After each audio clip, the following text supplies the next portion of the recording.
Next question is one I got via email, and it's one that we get a lot, and I think we may have talked about it, but we might as well go back over it, and it is cooktops and cooktop alternatives. So I often get the question, I prefer to use these ceramic glass salvaged stovetops for the tops of my stoves. I like to use that material because it's free if you can salvage it. It's really, really nice looking and easy to work with. It radiates heat into the room fantastically. It's like a heat window on top of that stove. So when your stove is burning, you just get really good heat extraction into the space via that piece of ceramic glass. It glows orange underneath. It's nice to look at, and it most importantly in all of those things, in my opinion, is that it doesn't change size or shape much. It probably does a little, but not any measurable amount with temperature differences. And that's really important because this thing is going through some crazy temperature extremes. 900, 1,000 degrees where the riser exits, we're blasting right onto it. And then over there at the start of your burn, you might be getting 800 degrees right on this piece of the glass right here. And over here, it's still 70 degrees or whatever it is in your house. So you get these huge deltas of temperature across the material. So the cooktop is kind of a tough piece of material to source, and I really like those ceramic glass tops because they do all those things, and you can get them for free. It seems like it's a win-win-win-win-win-win-win. Now that can be kind of hard to find for free, and for a lot of people, it's just too much hassle to go find one, as I can attest with my broken one that I've had for a year there now. So what are some alternatives? I get this question a lot. What can I use if I don't want to use ceramic glass, or if I can't find ceramic glass? What are my alternatives? Well, my second best choice for ceramic glass is cast iron. And to go back to ceramic glass real quick, Permaculture Playground, I always stumble over your name, my friend, I'm sorry, says, can the ceramic glass tops be cut, or does it shatter like tempered glass? No, it can be cut. It's actually, I don't think it's technically glass at all. I think it's all ceramic. I don't really know the chemical makeup, but it cuts very much like bricks. You can actually just use like a wet diamond saw or even a diamond blade on a grinder. And as long as you don't try and pierce it, as long as you do shallow scoring passes where you're removing the material with the diamond and you're not putting any pressure on it, you're not trying to cut down with any pressure, you're just kind of removing a groove until it goes all the way through. It actually cuts beautifully. It's really easy to work with, and it's another one of the reasons I love it, is because it's simple to work with. It's all those things I said. So I really enjoy it. Now there's a couple different kinds of ceramic glass. There's clear ceramic glass, which is thicker, usually called Robax. It usually has like an orange or a green tint, depending on which brand you get. I think Robax is green, and there's another one that's orange. I might have that backwards. But they're usually kind of thick, and they're smooth, and they're pretty clear. But the ceramic glass you get on the cooktops is usually something else. It's usually, the brand I've seen is Ceram. It's a shot product, just like the Robax is. So it must be a different product. It's usually far thinner than the Robax, the Robax you'll find in like doors for windows, fireplace doors, where this cooktop glass is different. It's thinner, and it usually is opaque, and it usually has bumps on one side.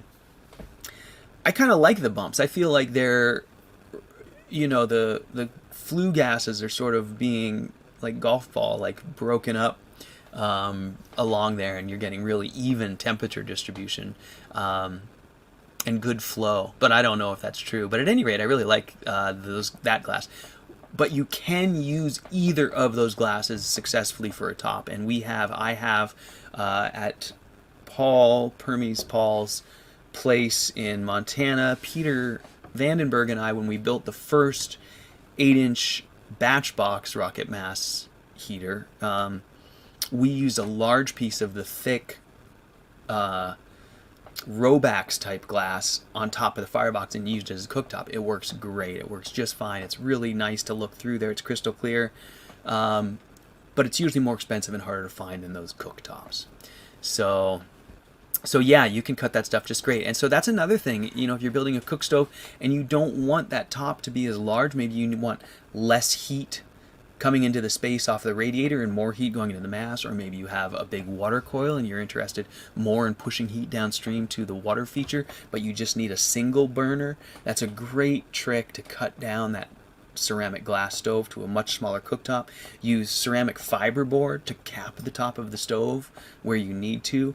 Just cut out a window for that glass to lay on in that ceramic fiberboard, and in that way you can create a cooktop of any size on top of your stove body. So it could be all ceramic fiberboard on top, a window to open, let the heat up to your ceramic glass, your small piece of ceramic glass on top of the fiberboard, and then whatever your countertop material is on top of that ceramic fiberboard everywhere else. It could be tile, it could be stone, it could be brick, whatever you use there. So it's a really great way to finish things. So back to cooktop materials. So my second cooktop material choice is cast iron. And the reason for that is for a lot of the same reasons as the glass. It's usually able to be found salvage. It's fairly inexpensive. It's incredibly durable. You can't work with it as easily. You probably won't be able to cut it if you don't find a piece you like. I mean, you can, but it's such a pain in the butt. You just want to use what you find. But it's possible to find all different sizes. You know, if you just want a little griddle, you can just go find a little griddle. If you want a huge cooktop, you can go find a flat top at a restaurant supply store. You know, kick around in the back, ask them if they have any dead ones, if they have any old tops, things like that. Metal salvage yards are great places to look for that. Old wood-burning, other old inefficient wood-burning kitchen stoves usually have a whole beautiful cast iron top with removable eyes and things like that. Those are beautiful cooktops for these types of stoves.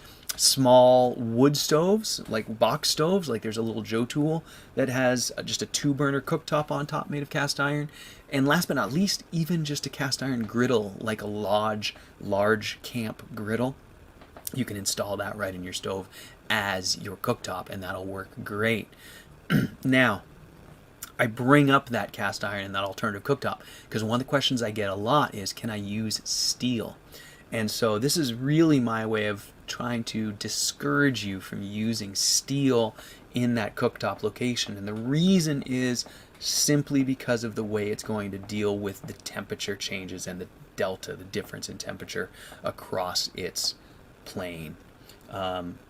Being that it'll be 900 degrees here in 5 minutes after lighting and still 70 degrees over there, what happens is they just warp incredibly dramatically. It's actually surprising to see how much you can misshape a heavy-duty piece of steel with just a little heat from a rocket stove. And what happens is that makes it almost impossible to seal around the edges. You know, it's just going to be weeble-wobbling on top of your stove. So it makes it almost unusable. And unfortunately, what ends up happening is people end up thinking, oh, well, if I use thick enough steel, it'll be better. And actually thicker the steel, I mean, I'm sure there's a limit.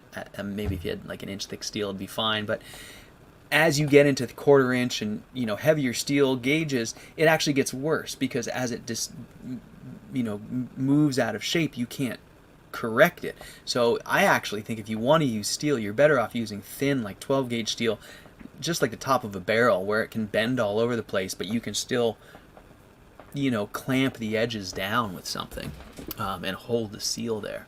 So that's the cooktop discussion for the most part. You know, really what it comes down to is, in my opinion, you for the most part have 2 good options. You've got the ceramic glass and cast iron.